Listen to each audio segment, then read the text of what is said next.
అనేక ప్రాణ త్యాగాలు, అనేక జీవిత త్యాగాల ఫలితం ఈ స్వాతంత్రం. ఎందరో మహామౌల త్యాగాల వెలకట్టలేని బహుమతి ఈ స్వాతంత్రం.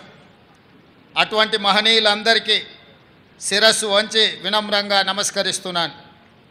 వారి త్యాగాలను స్మరిస్తూ తెలంగాణ రాష్ట్ర ప్రజల తరఫున వారందరికీ కృతజ్ఞతలు తెలియజేస్తున్నాను. పోరాటం అంటే ఘర్షణ, యుద్ధం, హింస.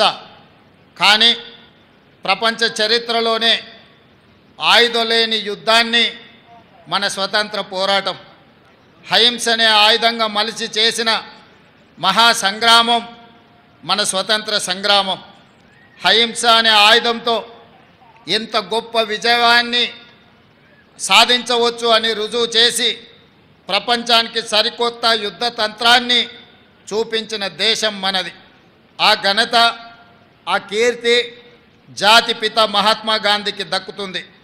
ఈ సందర్భంగా ఆ మహనీయుడి దార్శనికతకు శిరస్సు వంచి నమస్కరిస్తున్నాను.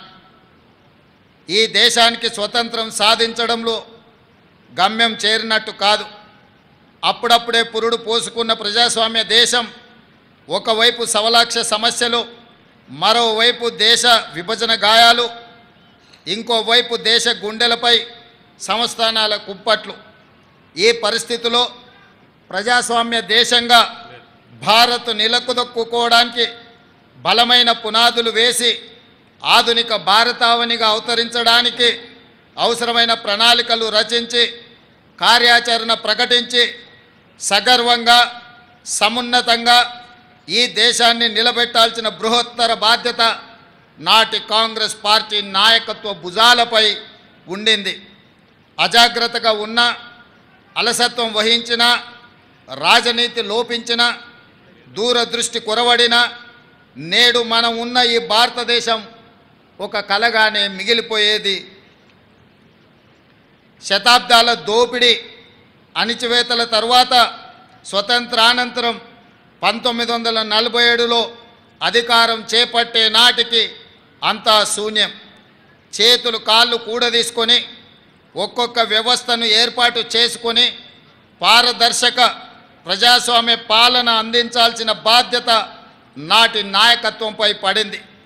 తొలి ప్రధాని పండిట్ జవహర్లాల్ నెహ్రూ వంటి గొప్ప మానవత్వవాది దార్శనికుడి కారణంగా భారతదేశం ఈనాడు ఒక వైభవోపేత వైజ్ఞానిక దేశంగా, పారిశ్రామిక శక్తిగా ఎదగగలిగింది అని చెప్పక తప్పదు.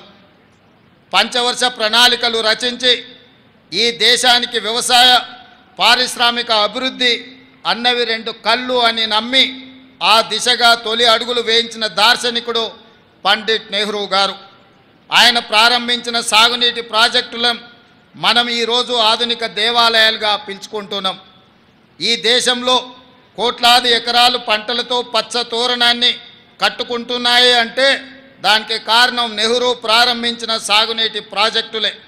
మన రాష్ట్రంలో నాగార్జున సాగర్, శ్రీశైలం, బాక్రానంగల్, శ్రీరామ్ సాగర్ లాంటి ప్రాజెక్టులు నెహ్రూ ప్రారంభిస్తే ఆ తర్వాత వాటిని పూర్తి చేసి కోట్లాది మంది రైతుల పొలాలకు సాగు జలాల పారించిన గొప్ప చరిత్ర స్వర్గీయ శ్రీమతి ఇందిరాగాంధీకి దక్కుతుంది.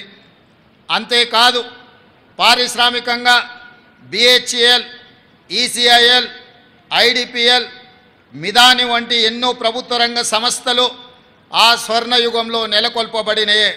హరిత విప్లవం, శ్వేత విప్లవం, నీల విప్లవం వంటి కార్యక్రమాలను చేపట్టి అన్ని రంగాల సమగ్రాభివృద్ధికి కృషి చేసిన ఘనత నాటి ప్రభుత్వాలది.